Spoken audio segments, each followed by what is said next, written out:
There's a variety of universal stitches on this machine that are great techniques that you really need to just know about and try them out sometime. We're going to start with stitch number 5. Stitch number 5 is a securing stitch. It has a built-in back stitch. After it stitches about 5 stitches forward, it goes 5 stitches back without you having to do anything. So pretty much as you go sew all the way down to the end of your fabric, we'll just say we're there, touch your reverse button one time. That's it. It will go ahead and stop, stitch 5 stitches back, 5 stitches forward, and my foot's still on the foot control and it has stopped for me.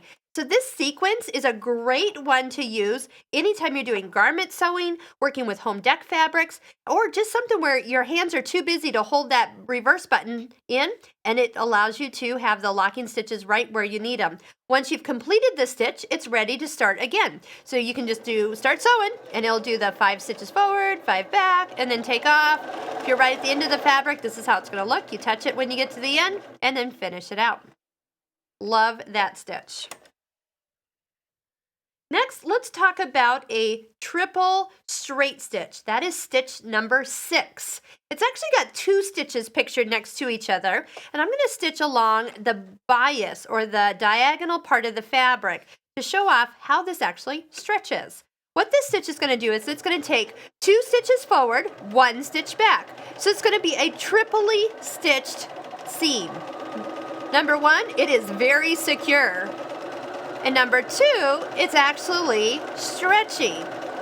But when you see it up close, you're going to notice that it has a very unique look. It's going to look like you've stitched with extra thick thread, like a top stitching thread.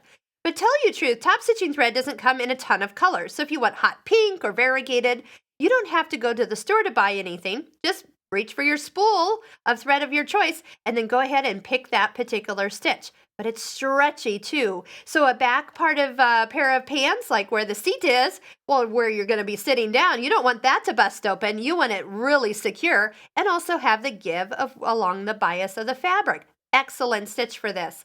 Now that other stitch that's pictured beside it is a zigzag version of the triple stitch.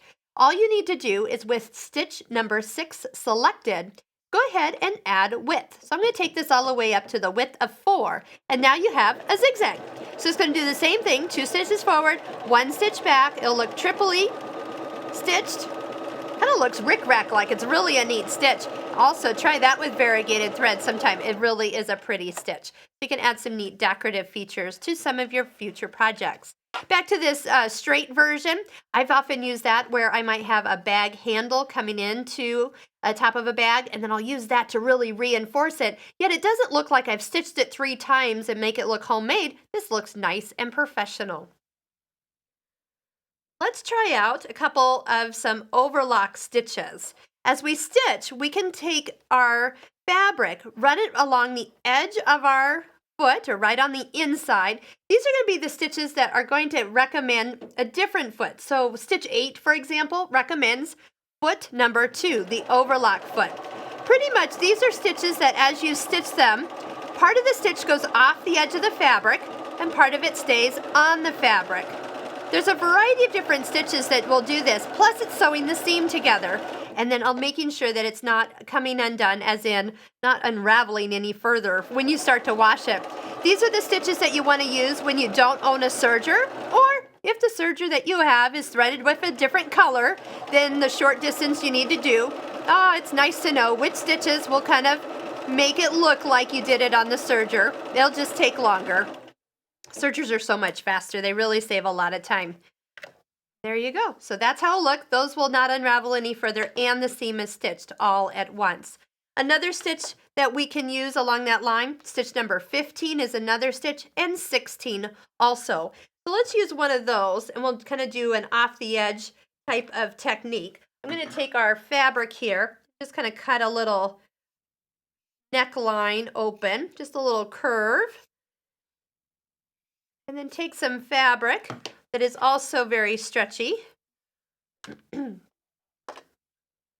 Hold it for a ribbing-like look. Again, an overlock foot is going to make this a lot easier.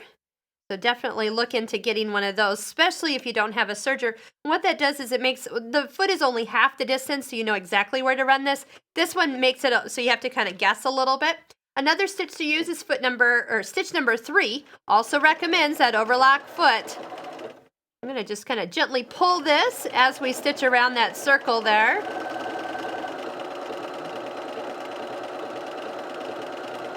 So it's kind of overlocking it and stitching it all at once.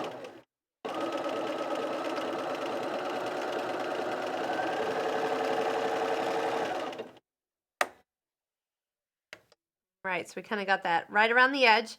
And then when you take a look, then it's all in there and it will stretch and give as you need it to go.